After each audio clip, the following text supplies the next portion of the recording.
ሰላም ጤና ይስጥልኝ የጤናና ደህንነት ሄልዝ ኤንድ ሴፍቲ ኢትዮጵያ ተከታዮች እንደምን አላችሁ?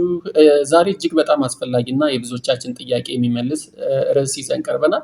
ሁላችሁም እንደምናውቀው እንግዲህ የደም ግፊት በጤናችን ላይ ትልቅ ስጋት ነው።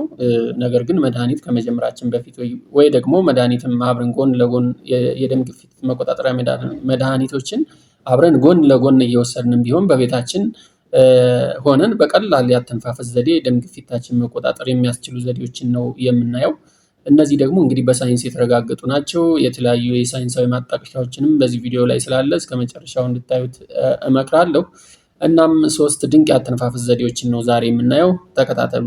ከዛ በፊት ግን እስኪ አተነፋፈስ ከደም ግፊት ጋር ምን አይነት ቁርኝት አለው ወይስ እንዴት ይዛመዳል የሚለውን ነገር እስኪ እንይ። ሰውነት ለጥቃት መዘጋጀት ፋይት ኦር ፍላይት ሪስፖንስ የሚባለው ጭንቀት ሲሰማን ሰውነታችን አደጋ እንደመጣበት አድርጎ ያስባል። በዚህ ጊዜ የነርቭ ስርዓታችን እንደ አድሬናሊን ያሉ ሆርሞኖች ይረጫል ማለት ነው። እነዚህ ሆርሞኖች ደግሞ ልባችን በከፍተኛ ፍጥነት እንዲመታ ያደርጋሉ፣ የደም ስሮቻችን እንዲጠቡ ወይም እንዲጨምሩ ያደርጋሉ። እንዲሁም ደግሞ እነዚህ ሁለት ነገሮች ተዳምረው ደም በደም ስሮቻችን ውስጥ በከፍተኛ ግፊት እንዲጓዙ ያደርገዋል ወይ ደግሞ የደም ግፊትን የመጨመርም የመቀነስም ስራ ይኖራቸዋል ማለት ነው። ስለዚህ መተንፈስ ከደም ግፊት ጋር የሚያገናኘው በዚህ ምክንያት ነው ማለት ነው። ሌላኛው ምክንያት ደግሞ ስንጨነቅ አተነፋፈሳችን ይፈጥናል፣ ነገር ግን ጥልቀት አይኖረውም። ሾርት ኤንድ ሻሎ ብሬዚንግ ይሆናል ማለት ነው። ይህ ደግሞ በሰውነታችን ውስጥ ያለውን የካርቦን ዳይኦክሳይድ እና የኦክሲጅን መጠን ያዛባል። ሰውነታችን በቂ ኦክሲጅን ለማግኘት ሲል ልባችን በበለጠ ፍጥነት እንዲመታ ያዘዋል። ይህ የልብ ፍጥነት መጨመር ደግሞ በቀጥታ የደም ግፊትን ከመጨመር ጋር ይገናኛል ማለት ነው። ሌላኛው የአተነፋፈስ ልምምድ እንዴት ይረዳል የሚለው ነው። ቀስ ብለን በጥልቀት ስንተነፈስ ለሰውነታችን ተረጋጋ፣ አደጋ የለም የሚል መልእክት እንልክለታለን ማለት ነው። ይህ ሲሆን የነርቭ ስርዓታችን ይረጋጋል፣ የልብ ምታችን ይቀንሳል፣ እንዲሁም ደግሞ የጠበቡ የደም ስሮች ዘና እንዲሉን በማድረግ የደም ግፊትን ወደ ማስተካከል ያመራል ማለት ነው። ስለዚህ የአተነፋፈስ ስርዓት በዚህ መልኩ ነው እንግዲህ የደም ግፊትን ሊቆጣጠር ወይ ደግሞ ሊያስተካክል የሚችለው። እሺ የመጀመሪያው የሆድ አተነፋፈስ ዘዴ ነው። ይህ ዘዴ እንዴት ነርቭ ስርዓታችን እንደሚያረጋጋ ማሳየት ነው።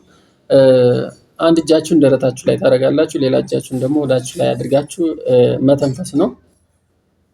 እሺ ሌላኛው የአተነፋፈስ ዘዴ ነው። ለ4 ሰከንድ መተንፈስ፣ ከዛ ለ4 ሰከንድ መያዝ እና ለ8 ሰከንድ አየር ማስወጣት የሚለው ነው። ለ4 ሰከንድ እንተንፍሰው፣ ለ7 ሰከንድ መያዝ፣ ከዛ ለ8 ሰከንድ አየር ማስወጣት። ሰከንዱ በትክክል እኔ ላልጠብቅ እችላለሁ። አተነፋፈስ ዘዴውንም ያው ራሳችሁ ማስተካከል ትችላላችሁ።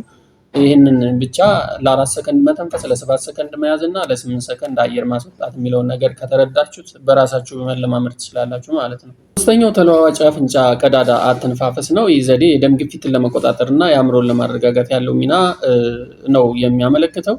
እንግዲህ በአውራ ጣታችን አየር በአንደኛው አፍንጫችን አየር እናስገባለን፣ በሌላኛው አፍንጫችን ደግሞ አየር እናስወጣለን። በነገራችን ላይ አፍንጫዎቻችን በጣም የመዘጋት ባህሪ ይኖራቸዋል አንዳንዴ፣ በተለይ አስም ሳይነስ ምናምን ያለበት ሰው ማለት ነው። በዚሁም አጋጣሚ በአፍንጫ የመተንፈስ ልምዳችን መጨመር እንችላለን። አሁን በአውራ ጣታችን አንደኛውን አፍንጫ ይዘን አየር እናስወጣለን፣ በሌላኛው አፍንጫችን ደግሞ አሁንም ተመሳሳይ በአውራ ጣታችን ይዘን አየር እናስገባለን ማለት ነው። በመጀመሪያ ይሄኛውን ግራ አፍንጫችን ይዘን በቀኝ አፍንጫችን አየር እናስገባ። ከዛ ደግሞ በቀኝ እጃችን ቀኝ አፍንጫችን ይዘን አየር እናስወጣ፣ በግራ አፍንጫችን አየር እናስወጣ።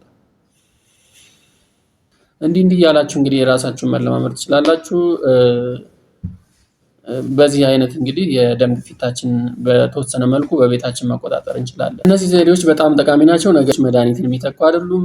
ይልቁንስ እንደ ተጨማሪ መፍትሄ ነው የምጠቁማችሁ።